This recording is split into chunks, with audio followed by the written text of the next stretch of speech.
আজকে আবার মা টমেটো সস বানানোর জন্য এক ব্যাগ ভর্তি করে টমেটো নিয়ে যাইতেছে। এগুলা নিয়ে যাইতেছে বাইসে বাইসে পাকাগুলা। তো যার খেত সে বাইসে বাইসে পাকাগুলা দিতেছে আর আমার মা নিয়ে নিয়ে যাইতেছে। তো এই দেখেন হে অনেকগুলো ক্যারেট বইরে টমেটো বইরে রাখছে। ওই যে কোন টমেটো খেত মানে বেশি লাল দিতে সসের লাল সুন্দর হবে কালার।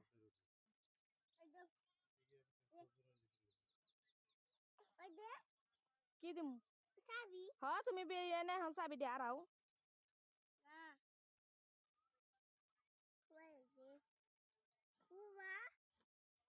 আমি